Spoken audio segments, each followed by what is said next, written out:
अस्सलाम वालेकुम व्यूअर्स, आज हम बनाने जा रहे हैं छोलों का सालन। तो मेरे साथ रहिए और ज़बरदस्त से छोलों के सालन की रेसिपी को एंड तक देखते रहिए किस तरह से छोलों का सालन तैयार किया जाता है। छोलों का सालन बनाने के लिए हमें चाहिए छोले। तो यहाँ पर मैंने 1 कप वाइट छोले लिए हैं, या आप इन्हें वाइट चने भी कह सकते हैं। ये पूरा 1 कप वाइट छोले मैं ले रही हूँ, आपको दिखा देती हूँ। और इसे मैं एक बाउल में डाल दूंगी ताकि हम इसे भिगो सकें। छोलों के सालन में शानदार टेस्ट होने के लिए छोलों का फूलना लाजमी है। तो हम भी इन्हें ओवरनाइट के लिए भिगो देंगे इन छोलों को, ताकि ये अच्छी तरह फूल जाएं और हमारे सालन में एक शानदार टेस्ट दें। तो ओवरनाइट के लिए मुझे भी यहाँ पर इनको भिगोना है। तो मैं यहाँ 2 कप पानी लूँगी और इन छोलों को भिगोने के लिए ये 1 कप मैं ले रही हूँ। और फिर अब इसमें मैं दूसरा कप पानी भी डाल दूँगी ताकि ये अच्छी तरह भीगें। तो दूसरा कप पानी भी मैं डाल रही हूँ। और अब इसमें बाकी के इंग्रेडिएंट शामिल करेंगे पानी में। बाकी के इंग्रेडिएंट में हम यहाँ पे ले रहे हैं 1/2 टीस्पून खाने वाला सोडा। 1/2 टीस्पून खाने वाला सोडा भी मैं इसमें शामिल कर दूंगी इस पानी में, और इसे भी चमचे की मदद से अच्छी तरह मिला देंगे ताकि हर तरफ ये पानी में अच्छी तरह मिल जाए। अच्छी तरह हर तरफ मिल जाए, तमाम छोले अच्छी तरह भीगे। खाने वाले सोडे के बाद हम इसमें शामिल कर देंगे नमक। तो 1/2 टीस्पून जो है मैं नमक लूँगी और वो भी इसी पानी में शामिल कर दूँगी, यानी कि खाने वाले सोडे के पानी में ही नमक भी शामिल कर देंगे साथ ही। और अब इसे ओवरनाइट के लिए भीगने देंगे ताकि अच्छी तरह हमारे छोले जो हैं भीग कर फूल जाएं। यहाँ पर आप देख सकते हैं ओवरनाइट भिगोने के बाद हमारे छोले शानदार तरीके से फूल चुके हैं। इसे मैंने 2 कप पानी में भिगोया था और आप देख सकते हैं अब कितना कम पानी बचा है। तो अब ये भीगने के बाद जो है मैं इन्हें साफ़ पानी से धो लूँगी एक छलने में डालकर। छोलों को छलने में डालकर साफ़ पानी से धो लेंगे। तो यहाँ पर मैंने छलने में डालकर छोलों को 2 से 3 मरतबा साफ़ पानी से बिल्कुल धो लिया है, ताकि जो नमक और सोडा हमने लगाकर इन्हें भिगोया था वो निकल जाए। इसलिए हमें साफ़ पानी से धोना बहुत ज़रूरी है।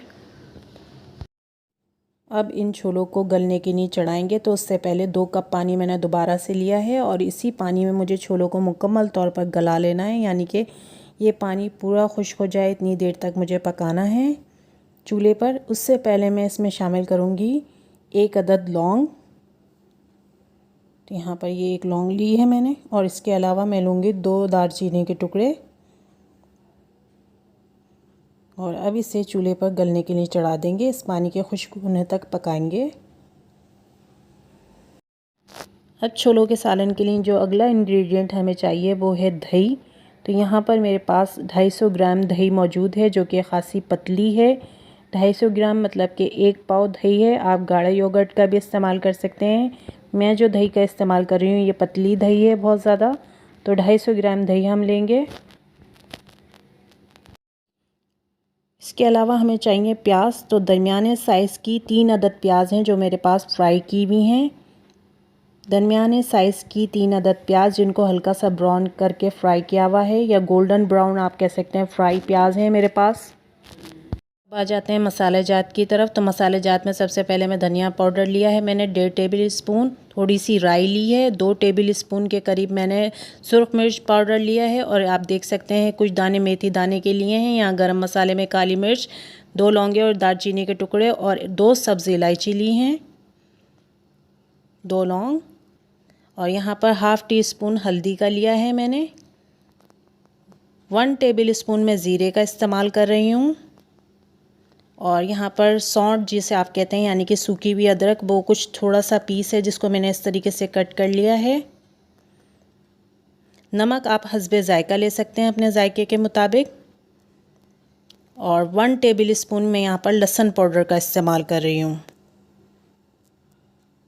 आप चाहें तो फ्रेश लहसुन भी ले सकते हैं, अदरक और लहसुन आप फ्रेश भी इस्तेमाल कर सकते हैं। मैंने पाउडर फॉर्म में लिए हैं।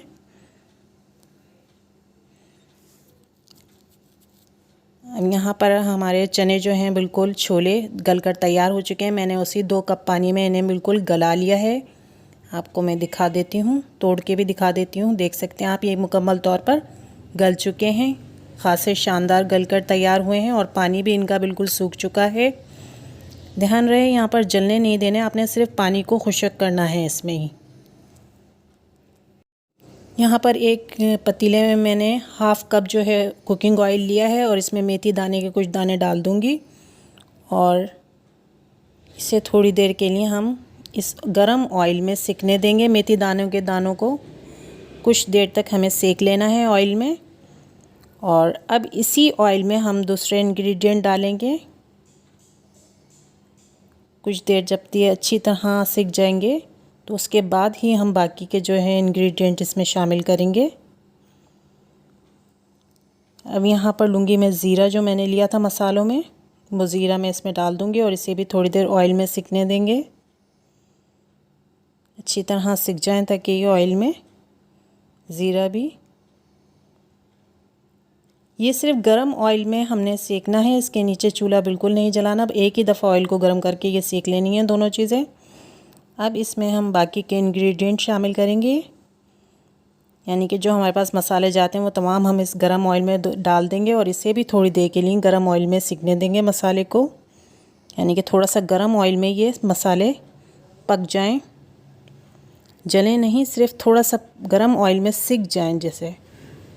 अब इन मसालों को थोड़ी देर ऑयल में सिकने देंगे इसी तरह, ताकि थोड़े से देर ऑयल में पक जाएं और एक शानदार सा टेस्ट जो है हमें सालन में दें। तो थोड़ी देर हमें इसी तरह मसालों को सेक लेना है। और अब इसमें अगला इंग्रेडिएंट जो हम डालेंगे वो है हमारी फ्राई प्याज, जो कि हमने ऑलरेडी कर रखी हैं। ये प्याज भी इन मसाले में और ऑयल में मिला देंगे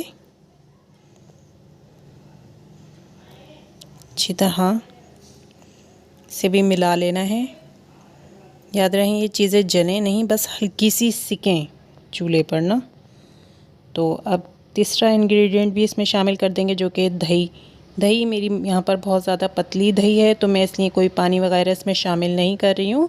अगर आप किसी गाढ़ी योगर्ट का इस्तेमाल कर रहे हैं जो बहुत ज़्यादा गाढ़ी है, क्रीमी है, तो फिर आप यहाँ पर 1 कप पानी भी शामिल कर सकते हैं। मेरी दही ऑलरेडी पतली थी तो इसलिए मैंने कोई पानी वगैरह शामिल नहीं करा है। अब इसे डिम आंच पर हम पकने के लिए छोड़ देंगे, यानी कि ये दही और मसाले एक साथ थोड़ी देर पक जाएं। दही में ऑलरेडी पानी होने की वजह से मैं कोई पानी वगैरह इसमें शामिल नहीं कर रही हूँ, लेकिन अगर दही आपकी गाढ़ी है तो आप पानी शामिल कर सकते हैं ताकि ये मसाले अच्छी तरह पक जाएं। शुरू में तो हम इसे डिम आंच पर ही पकाएंगे ताकि ये टेस्ट भी हो इनमें और ये अच्छी तरह जो तमाम मसाले हैं मिक्स होकर सही तरह पक भी जाएं। तो डिम आंच पर ही मैं इसे पकने दूंगी और कुछ देर में आप देखेंगे मेरा मसाला जो है डिम आंच पर पकने के बाद बिल्कुल भुनकर तैयार हो चुका है, यानी कि मसाला बिल्कुल भुन गया है और ऑयल अलग से नज़र आ रहा है। तो इसका मतलब है ये बिल्कुल तैयार हो चुका है। यहाँ पर इसे ज़रा चला लेते हैं पहले ताकि जले नहीं, और बिल्कुल आप देख सकते हैं ऑयल अलग छोड़ दिया है और ये मसाला मेरा शानदार पककर तैयार हो चुका है छोलों के सालन का। तो अब यहाँ पर मसाला बिल्कुल भुनकर तैयार है, तो मैं इसमें बॉयल छोले जो हैं अपने शामिल कर दूँगी। तमाम छोले जो हैं हम इसमें शामिल कर देंगे और छोले मैंने इसमें डाल दिए हैं, ये मैं इसमें मिक्स कर दूँगी बिल्कुल।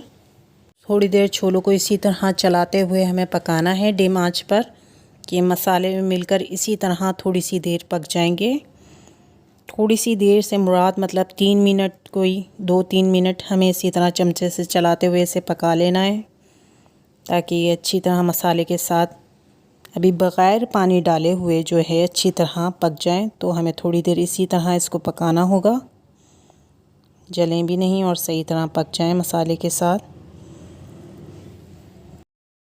यहाँ पर चलाते हुए 3 मिनट हो चुके हैं ऑलरेडी, यानी कि मेरे छोले जो हैं मसाले में अच्छी तरह पक चुके हैं बग़ैर पानी के। तो अब मैं यहाँ पर पानी शामिल कर दूँगी। 1 गिलास पानी जो है मैं शोरबे के लिए इसमें शामिल करूँगी ताकि शोरबा हो जाए। और थोड़ी देर अब पानी के साथ भी इसे हमें पका लेना है। और इसे हम ज़रा तेज़ चूल्हे पे जो है अब पका लेंगे ताकि जल्दी जल्दी इसमें उबाल आ जाए और शानदार सा टेस्ट भी हमारे शोरबे में हो जाए।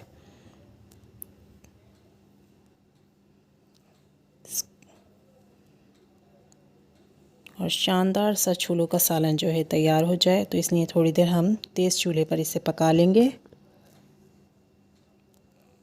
पर आप देख सकते हैं कि बॉयल आना शुरू हो गया है तेज़ चूल्हे पर। तो कुछ देर मैं इसी बॉयल को इसी तरह पकाऊंगी कि तेज़ चूल्हे पे थोड़ी सी देर ये पक जाए ताकि हमारे शोरबे में टेस्ट हो जाए शानदार सा।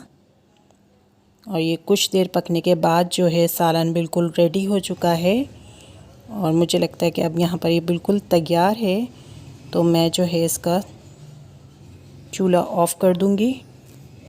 शानदार छोलों का सालन हमारा बिल्कुल तैयार हो चुका है। आप देख सकते हैं कितनी शानदार से लुक आई है हमारे सालन की, छोलों के सालन की। तो अब मुझे यहाँ पर इसको सर्व करना है। तो बिल्कुल रेडी हो चुका है ये सालन सर्व होने के लिए। अब इसे जल्दी डिश आउट कर लेंगे। और यहाँ पर शानदार छोलों के सालन को मैंने डिश आउट कर लिया है। आप देख सकते हैं कितनी खूबसूरत लुक आ रही है इस सालन की, कितनी खूबसूरत रेड लुक आ रही है, बिल्कुल शानदार सा सालन लग रहा है। तो मैं इसे थोड़ा सा गार्निश कर लेती हूँ। तो गार्निश करने के लिए मैं यहाँ पर इस्तेमाल कर रही हूँ ड्राई हरे धनिए का और कटी हुई हरी मिर्च का। आप चाहें तो गार्निश करने के लिए कटी हुई अदरक भी इस्तेमाल कर सकते हैं, लेकिन मैंने यहाँ पर सिर्फ ड्राई हरे धनिए और हरी मिर्च से ही इस सालन को गार्निश किया है, जो कि आप देख सकते हैं कितनी शानदार लुक आ रही है सालन की, ड्राई हरे धनिए से और हरी मिर्च से।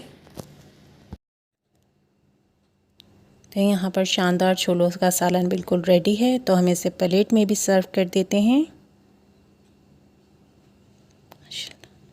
क्या शानदार लुक लग रही है सालन की।